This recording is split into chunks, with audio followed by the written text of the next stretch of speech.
अच्छी तरह से किया काम भी मेरी नज़रों में देशभक्ति है। हमारे चुने हुए क्षेत्र में नैतिकता और पूरे दिल से काम किया जाना भी देशभक्ति है। एक इनके शब्द है। ये शब्द है एन.आर. नारायण मूर्ति, जिन्होंने एक जिद और उधार के 10,000 रुपये के साथ शुरुआत करके आज नारायण मूर्ति विश्व के सबसे बड़े उद्योगपतियों में शामिल है। क्या आप जानते हैं कि साल 2014 में नारायण मूर्ति को CNBC के 25 ग्लोबल बिजनेस लीडर्स में 13वें स्थान पर रखा गया और साल 2012 में फॉर्च्यून द्वारा 12 greatest entrepreneur of our time में लिस्ट किया गया। अगर नहीं तो आइए ऐसी और भी रोचक बातें जानें आपके अपने चैनल इन डेप्थ कम्युनिकेशन पर। नारायण मूर्ति भारत के सबसे प्रसिद्ध और सम्मानित उद्योगपतियों में से एक है। उन्हें भारतीय सूचना प्रौद्योगिकी उद्योग के पितामह के रूप में माना जाता है। उन्होंने इन्फोसिस की संस्थापना की, जो भारत की सबसे बड़ी और दुनिया की सबसे सम्मानित IT कंपनियों में से एक है। लेकिन दोस्तों, शुरुआत से ये सफ़र आसान नहीं था। नारायण मूर्ति का जन्म 20 अगस्त 1946 में कर्नाटक के मसूरी शहर के मध्यम वर्गीय परिवार में हुआ। इनके पिता स्कूल शिक्षक थे। इनके परिवार की आर्थिक स्थिति अच्छी नहीं थी। नारायण मूर्ति ने अपनी शुरुआती पढ़ाई सरकारी स्कूल से पूरी की। इनके पिता इनके लिए एक ही मार्ग का अनुसरण करना चाहते थे, किंतु इनकी अलग ही योजना थी। वे एक इंजीनियर बनना चाहते थे। हालांकि छात्रवृत्ति से उनकी पढ़ाई का पूरा खर्चा हो नहीं पा रहा था और उनके पिता फीस का भुगतान करने के लिए असमर्थ थे। अपने पिता की सलाह से उन्होंने एक स्थानीय इंजीनियरिंग कॉलेज में नेशनल इंस्टीट्यूट ऑफ इंजीनियरिंग में प्रवेश किया। सन 1967 में वे इलेक्ट्रिकल इंजीनियर में BA की डिग्री के साथ ग्रेजुएट हुए। सन 1969 में उन्होंने IIT कानपुर से मास्टर्स की डिग्री प्राप्त की। जब वे IIT में थे, उन्हें अमेरिका से एक प्रसिद्ध कंप्यूटर वैज्ञानिक के साथ एक बैठक करने का मौका मिला और उनकी बातों से वे प्रभावित हुए। उनसे प्रभावित होकर उन्होंने IT क्षेत्र में अपना करियर बनाने का निश्चय किया। उनका पाठ्यक्रम पूरा होने से पहले उनके लिए नौकरी के ऑफर आने लगे। उस वक्त भारत में कुछ ही लोग कंप्यूटर विज्ञान से ग्रेजुएट थे। उन्हें HMT, टेल्को, एयर इंडिया जैसे कंपनियों से उच्च वेतन पर नौकरी की पेशकश की। हालांकि उन्होंने IIM अहमदाबाद में नौकरी करने के लिए सारी पेशकशों को ठुकरा दिया। नारायण मूर्ति ने अपने करियर की शुरुआत IIM अहमदाबाद में एक रिसर्च एसोसिएट के रूप में की और कुछ समय बाद प्रमुख सिस्टम प्रोग्रामर के तौर पर काम करना शुरू किया। उन्होंने टाइम शेयरिंग कंप्यूटर सिस्टम पर काम करना शुरू किया, जो भारत का पहला सिस्टम था और भारत के इलेक्ट्रॉनिक कॉरपोरेशन के लिए बेसिक इंटरप्रेटर डिज़ाइन को कर रहे थे। अपने काम की शुरुआत इन्होंने पाटनी कंप्यूटर सिस्टम पुणे से की। PCS में काम करते हुए नारायण मूर्ति ने कई उपलब्धियां हासिल की। पुणे में इनकी मुलाकात सुधा से हुई, जो उस समय टाटा में काम करती थी तथा आज उनकी धर्मपत्नी है।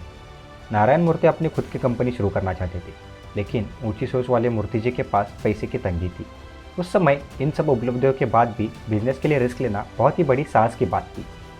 नारायण मूर्ति उन्होंने 19 अगस्त 1976 को उनके जन्मदिन पर इस्तीफा दे दिया। इस दौरान उन्होंने सुधा मूर्ति को बताया था कि उन्होंने इस्तीफा दे दिया है। इस दौरान सुधा मूर्ति मुस्कुराई और कहा कि कोई बात नहीं।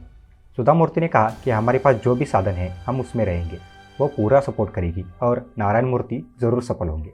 पति नारायण मूर्ति ने साल 1981 में इन्फोसिस की शुरुआत की थी।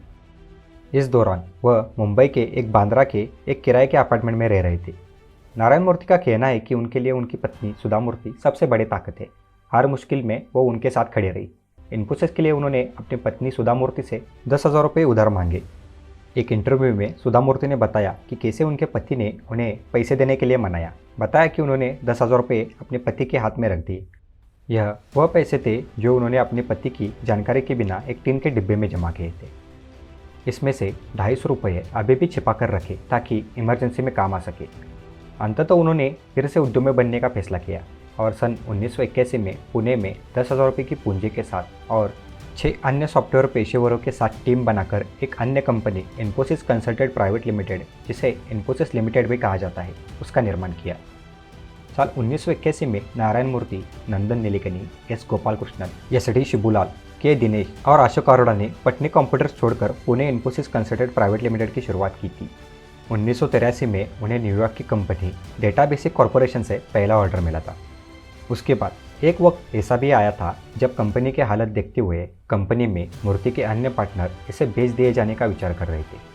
1989 में KSA के खत्म होने से इन्फोसिस संकट में पड़ गई। एक संस्थापक अशोक अरोड़ा भी कंपनी छोड़ चुके थे। दूसरे फाउंडर्स को भी आगे कुछ सूझ नहीं रहा था। तब मूर्ति सामने आए। उन्होंने साथियों से कहा, अगर आप कंपनी छोड़ना चाहते हैं तो आप जा सकते हैं, लेकिन मैं नहीं छोड़ूंगा और कंपनी को बनाऊंगा। नीलेकनी, गोपाल कृष्णन, शिबूलाल, दिनेश और राघवन ने रुकने का फैसला किया और तब से लेकर अभी तक सभी जुड़े हुए हैं। साल 1981 में शुरू होने वाली इन्फोसिस ने अपनी शुरुआती सफ़र में काफ़ी मेहनत की। कड़ी मेहनत से सभी को सफलता हासिल हुई और साल 1991 के दौरान कंपनी को पब्लिक लिमिटेड में बदला गया, जिसके बाद कंपनी ने CICM को हासिल किया। साल 1999 में इन्फोसिस के शेयर अमेरिकी शेयर बाजार में NASDAQ में रजिस्टर हो गए और कंपनी का नाम तेजी से बढ़ा। अमेरिका शेयर बाजार में शेयर रजिस्टर करने वाली इन्फोसिस पहली इंडियन कंपनी थी। इन्फोसिस में मूर्ति ने साल 1981 से साल 2002 तक मुख्य कार्यकारी निर्देशक के तौर पर काम किया। यह पोजीशन मूर्ति ने साल 2002 में नंदन नीलेकनी को दी और खुद मार्गदर्शक के रूप में इसे जुड़े रहे। नारायण मूर्ति के बारे में बता दें कि साल 1992 से लेकर 1994 तक वे नास्कॉम के अध्यक्ष पद पर बने रहे। तो ये थी इन्फोसिस के फाउंडर नारायण मूर्ति इनकी कहानी। नारायण मूर्ति, उनको हम सलाम करते हैं और आज हम आपसे विदा लेते हैं।